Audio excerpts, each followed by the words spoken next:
Bienvenidos al Día con las Contrataciones Públicas, el podcast del Organismo Supervisor de Contrataciones del Estado. Bienvenidos amigos, los saluda Renzo Bambarén y esto es Al Día con las Contrataciones Públicas, el podcast del OCE. Esta vez vamos a hablar sobre el Registro Nacional de Árbitros y para ello hemos invitado a Martín Torres. Él es subdirector de la Subdirección de Registro, Monitoreo y Acreditación Arbitral de OCE.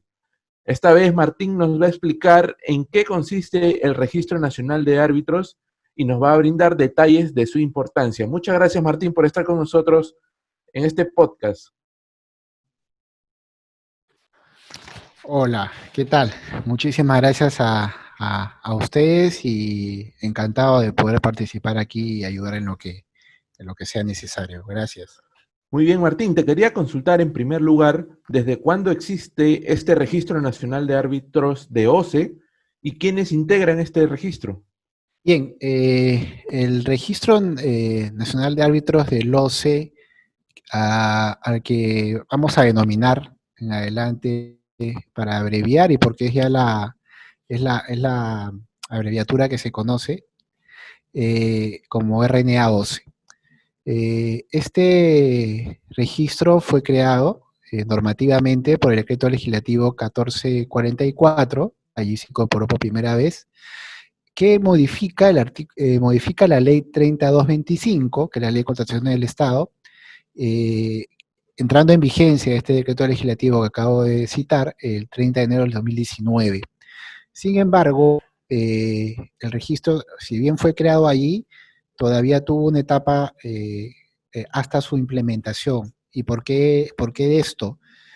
Porque de acuerdo a la 10ª disposición complementaria transitoria del reglamento de la Ley de Contrataciones del Estado, aprobado por el Decreto Supremo 344-2018-EF, mediante comunicado se estableció que el OCE informará sobre la implementación del RNA-OCE. Y esto ha sido así, por supuesto. El OCE emitió el comunicado 014 este año, concretamente el 29 de mayo de 2020, en el que se señala que conjuntamente con la entrada en vigencia del TUPA, a partir de la fecha, nuevamente a partir del 29 de mayo de 2020, comienza a regir la directiva número 006-2020-OCCD, que regula, entre otros aspectos, el procedimiento de inscripción en el RNA OCE. El OCE está integrado por el listado de profesionales, ¿de acuerdo? Que van a ser pasibles de ser designados en arbitrajes en materia de contrataciones del Estado, que explicaré más adelante en qué situaciones van a ser ellos designados. Muy bien Martín. ¿Y cuáles son los requisitos para que un profesional pueda integrar el Registro Nacional de Árbitros? Bien, sí, tenemos los requisitos que están contemplados en el TUPA, ¿de acuerdo? Aunque hay que hacer una diferencia entre requisitos y condiciones.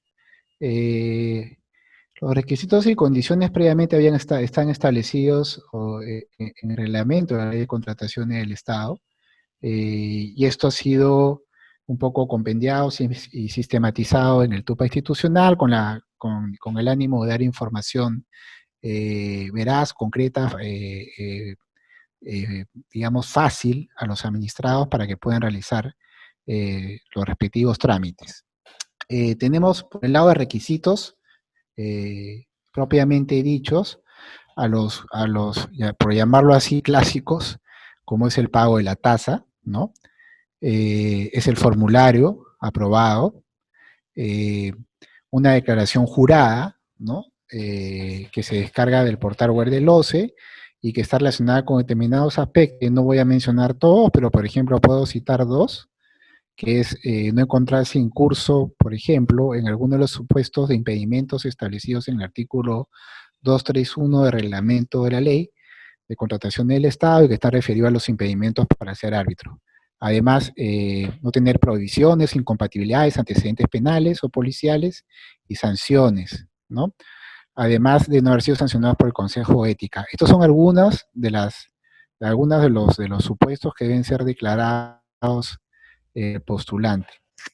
Además de esto, un compromiso, según formato aprobado por el OCE, de someterse a la evaluación y capacitación durante el periodo de inscripción en materia de derecho administrativo y contrataciones del Estado.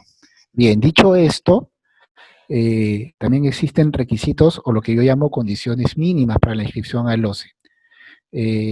La condición mínima para ingresar al OCE es acreditar especialización en contrataciones con el Estado. Y esto se hace de dos formas.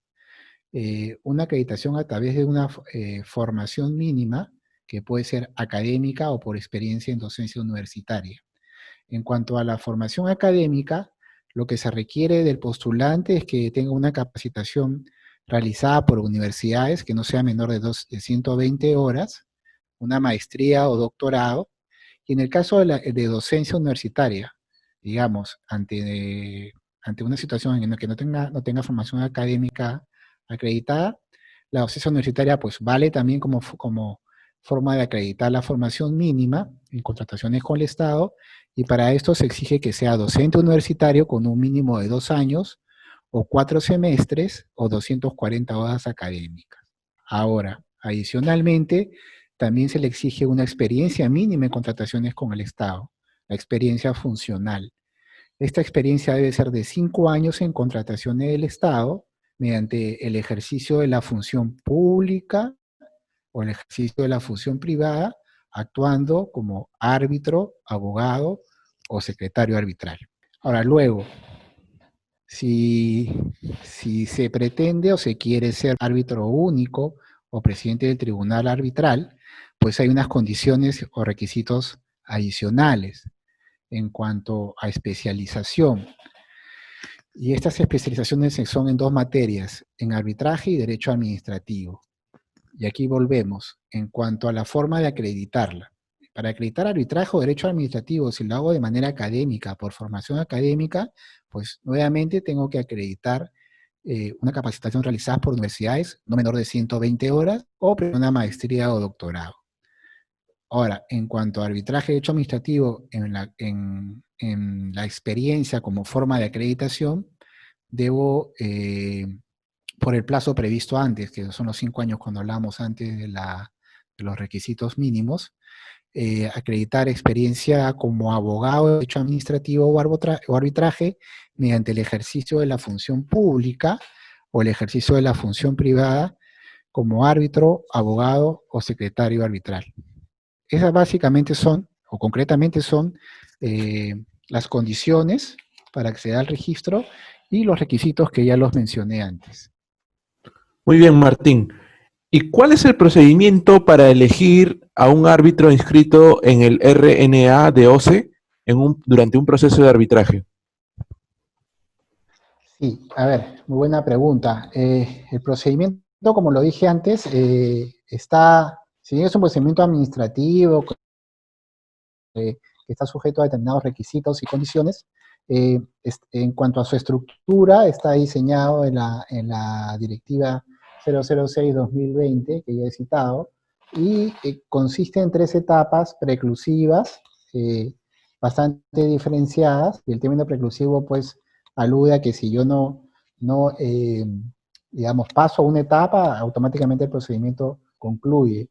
Estas 3 etapas son propiamente la calificación de la solicitud, la evaluación de conocimientos y la entrevista personal. La calificación de solicitud, propiamente la evaluación de la documentación presentada por el postulante, ¿de acuerdo? En su solicitud, en cuanto a requisitos y condiciones. Si cumple con los requisitos y condiciones, pasar a la siguiente etapa, que es la evaluación de conocimientos, que son conocimientos que se le exige a todo árbitro que va a participar en arbitrajes en contrataciones con el Estado, que son en derecho administrativo, arbitraje y en contrataciones con el Estado. Aquí la nota mínima para aprobar es de 14. El examen, esto es importante decirlo, se hace por mecanismos virtuales, pero es supervisado. Ahora, la siguiente etapa, una vez que se supere esta de conocimientos, es la entrevista personal, ¿de acuerdo?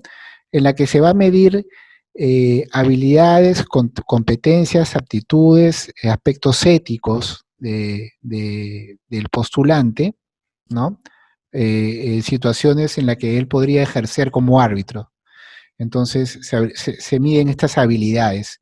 Esta entrevista personal va a estar a cargo de una comisión, de un órgano colegiado, que está conformado por un representante de la Dirección de Arbitraje, quien la preside, un representante de la Dirección Técnica Normativa del OCE, y un integrante externo a la entidad especialista en evaluación por competencias, con una participación de naturaleza rotativa o periódica, que es elegido por el arbitraje, o en su defecto también puede estar integrada por un representante de la Oficina de Recursos Humanos del OCE, que por supuesto reúne estas características, ¿no? Que tenga la especialización en evaluación por competencias.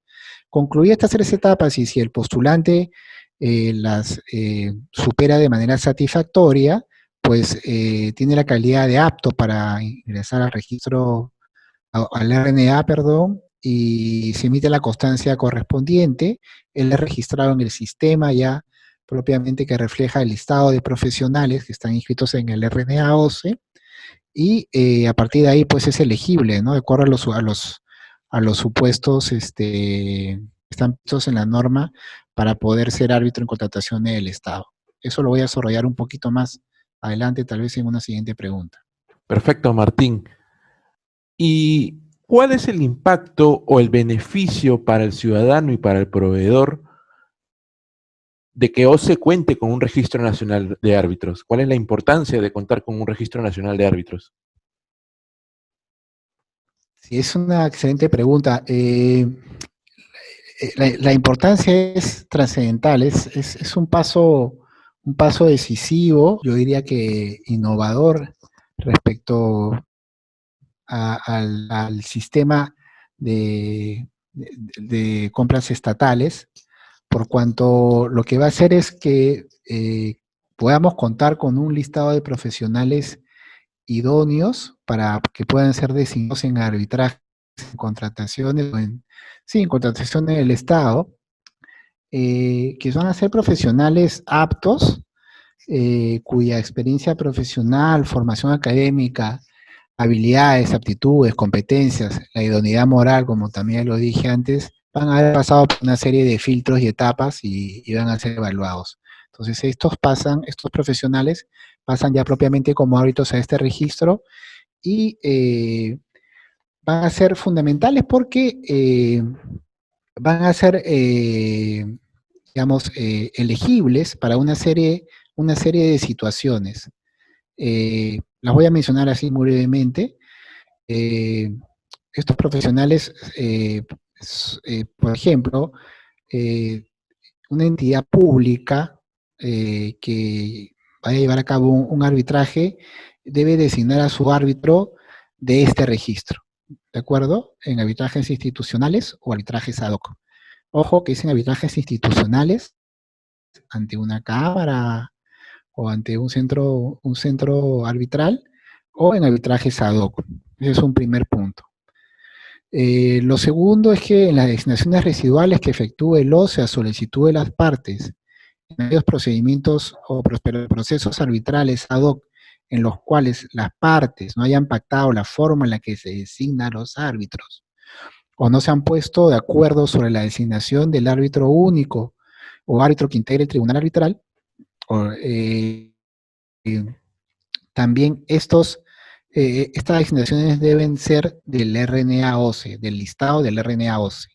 Y por último, que también es algo nuevo, es que en las designaciones residuales que se van a realizar en los arbitrajes institucionales, en buena cuenta, son aquellos que se realizan o en una cámara de comercio o un centro arbitral, como puede ser en la Universidad Católica, el Colegio de Ingenieros y otros más, pues la designación residual del presidente del tribunal arbitral, ¿no? Cuando hay una desavenencia entre los coárbitros, o del árbitro único también, debe hacerse necesariamente de este listado, del listado del RNA OCE. En consecuencia, esto lo que nos asegura es una mejora en el mercado de compras públicas, pues vamos a tener un listado que yo espero que con el tiempo se vaya incrementando muchísimo más de árbitros idóneos, evaluados, ¿no?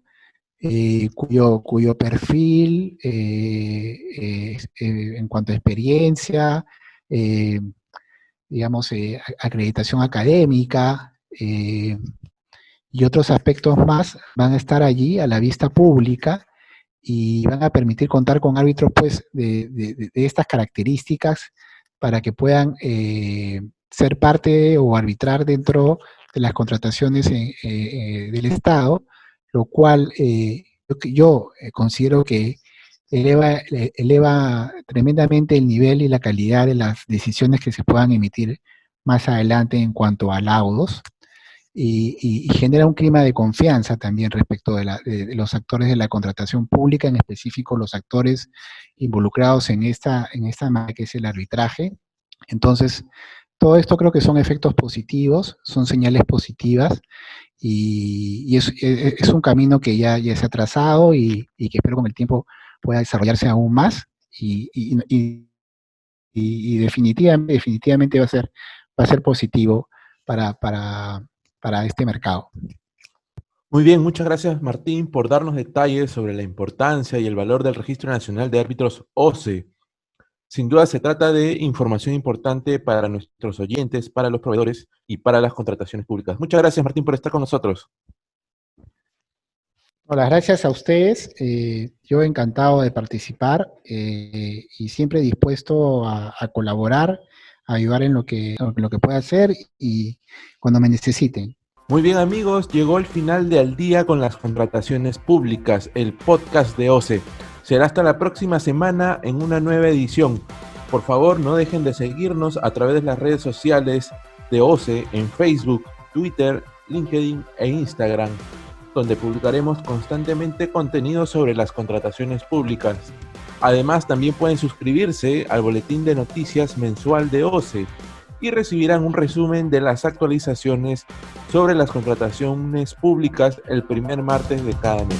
Hasta la próxima semana, amigos. Gobierno del Perú. El Perú primero.